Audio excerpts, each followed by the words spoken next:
Yeah, Shalom Israel. Before I start, I want to give all glory, honor, and praises to Yahweh, Ba'ashem Yahushai, Mahara Kakadash. Double honors to the elders and apostles in Israel, the rule and teach role, the Akims and the Iwas and Biwas, and those pushing this word in truth, sincerity, to the brothers and sisters in the truth. Now, hoping this to be a short lesson, but hopefully an edifying lesson. And it's kind of based on, I was watching a lesson from one of the brothers, Mashak, and he brought a precept.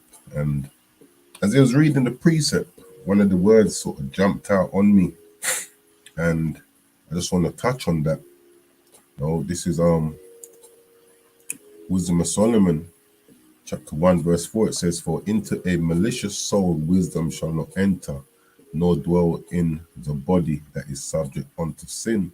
And this body that is subject unto sin is an undisciplined body. If we're walking in wisdom, we'll be disciplined. It says why?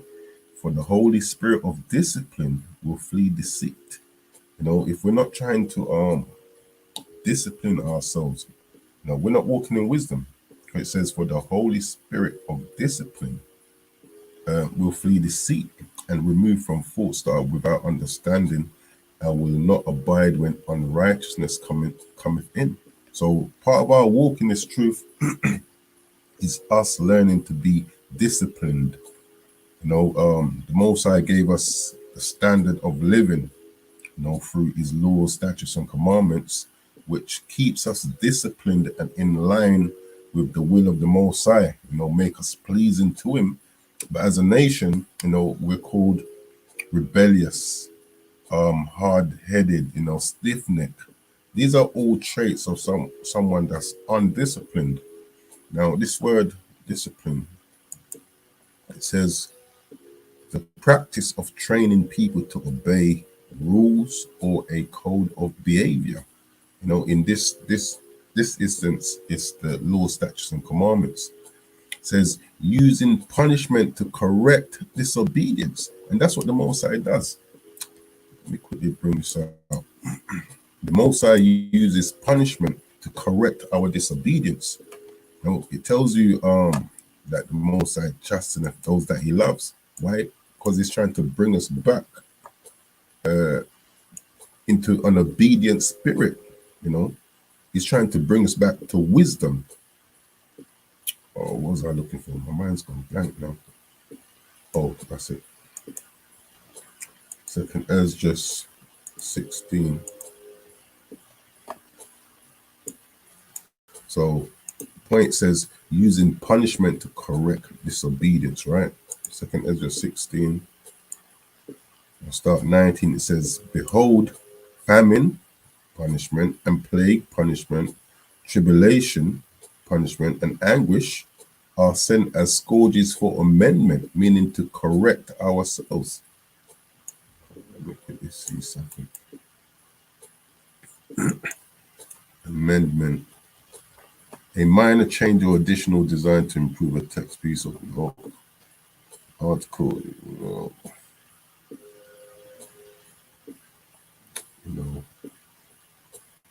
amend. That's the root. Amend.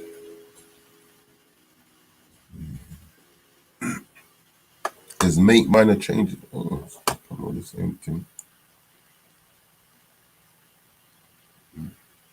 Says make minor changes to a text. No. It's in order to make it fairer or more accurate, or to reflect change in circumstances. All right, similar. Says one of them is change, modify. Yeah, we need to change our behavior, like what we're used. The way that we are used to living is contrary to the will of the Most High. So part of the discipline that he sends our ways is for us to amend and change our behavior. So I'll go back to this. It says, "Behold, famine and plague, tribulation and anguish are sent as scourges for amendment." These are the punishments, which is there to correct us, to correct our disobedience. But what does it say? "But for all these things they shall not turn from their wickedness." nor be always mindful of the scourges. And that's 2/3 of our people, very disobedient, very undisciplined, as the English would say, uncouthed, uncouthed.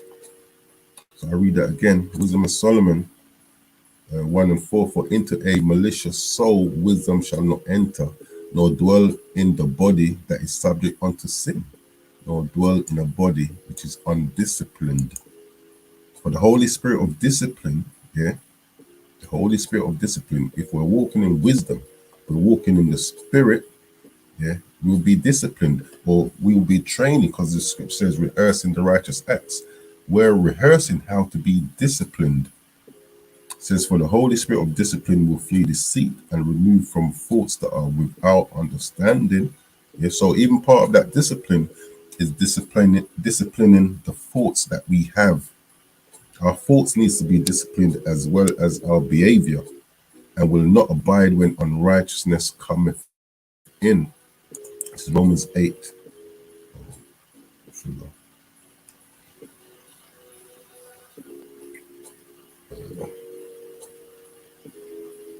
Give me a second, let me find this precept. That's Romans 8. I didn't kill it up.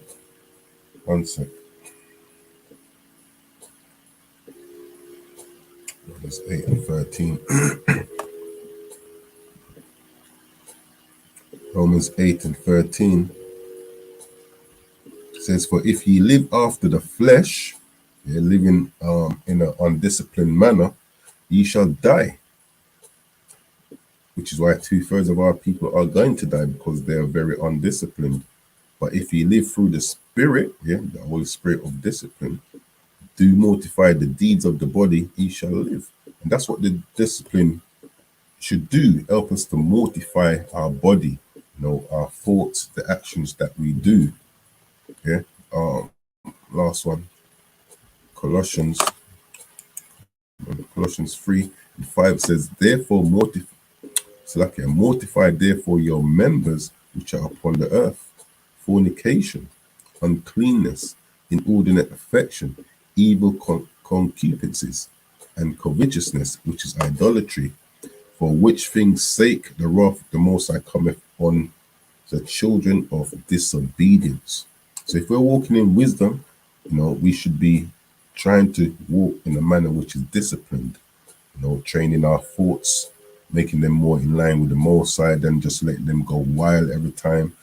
Even like out teaching, we are men. When the sun's hot, the sisters, the way they walk past with near nothing on, you have to be disciplining and training your mind to be disciplined, keeping focused, trying to rein in your thoughts. So it says, therefore, mortify therefore your members which are upon the earth, fornication, uncleanness, inordinate affection, evil concupiscences, and covetousness, which is idolatry, for which things sake the wrath of the Most High cometh on the children of disobedience. It says, in the which ye also walked sometimes when ye lived in them. So these are traits we're meant to be putting off now. Being in this truth, don't the scripture say, wisdom and knowledge shall be the stability of thy times. So part of that wisdom is us being disciplined in the way we think, in the way we carry ourselves, the things we do. So I'll close out with this again. Wisdom of Solomon 1 and 4, for into a malicious soul wisdom shall not enter, nor dwell in the body that is subject unto sin. It won't dwell in a body which is undisciplined. For the Holy Spirit of discipline, because the Spirit itself is a disciplined spirit, it says, for the Holy Spirit of discipline will flee deceit and remove from thoughts. So it's not just our actions that has to be disciplined, but our thoughts also has to be disciplined. And remove from thoughts that are without understanding, and will not abide when unrighteousness cometh in. It will not abide if we are undisciplined. So that's what I wanted to touch. Hopefully the lesson was edifying. With that, I'm going to close out. I'm going to give all glory, honor, and praises to Yahweh, Ba'ashem, Yahweh Shai, Yahweh, Rakah, Kadash, Kwam Nasha Allah.